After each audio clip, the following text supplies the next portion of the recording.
So, in the budget 2026, the government has basically proposed to create a kind of a turtle trails, right? So, let's say for example, you are a person who is a enthusiast knowing about the various kinds of flora and fauna of our country, and you come across a social media video where you see basically there is a kind of a mass nesting of these turtles which are taking place on the coast of Odisha, and you really want to visit it.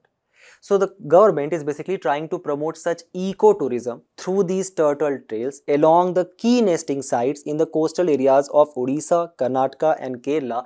However, this initiative which has been proposed in the budget has actually kind of triggered a sharp skepticism and concern among the conservationists and researchers, who argue that such mass nesting sites should be kept free from anthropogenic pressure. So if UPSC gives you a term and says arribada, recently seen in the news, is related to which of the following? Arribada is basically the mass nesting of Olive Ridley Sea Turtle. Now, listen very carefully. It is recorded only along India and Costa Rica and some handful of beaches, so not only in India. Odisha but actually act as the world's largest mass nesting ground for Olive Ridley turtles, where last year in the span of 8 days 7 lakh Ridley turtles actually laid down the eggs in this Rushikulya rookery.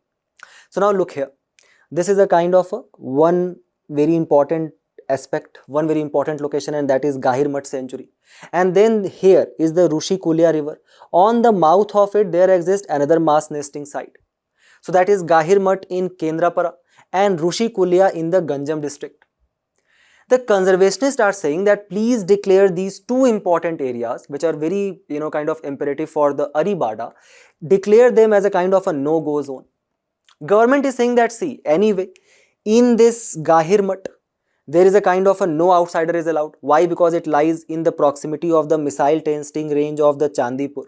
So here there is a no problem. Why we cannot promote some kind of ecotourism here, right, on the mouth of this Rushikulya river?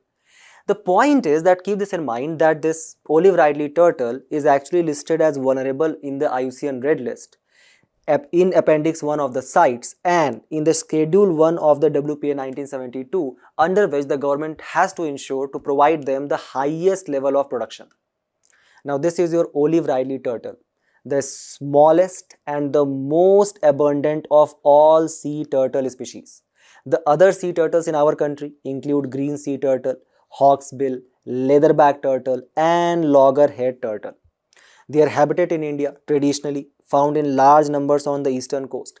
The highest number of mass nesting happens in Odisha, but they are also found in the region of Tamil Nadu and Andhra Pradesh as well. Categorized as vulnerable. Rate of survival, however, is very low. So for example, this huge number which we were referring to, in more than 1000 hatchling which enters the seawater, only one survives to adulthood. And that's why they are actually listed on the Schedule 1 of the WPA. So keep all of these provisions in your mind, and also the Operation Olivia, which was actually launched by the Indian Coast Guard to protect Olive Ridley turtles along the Odisha coastline. We have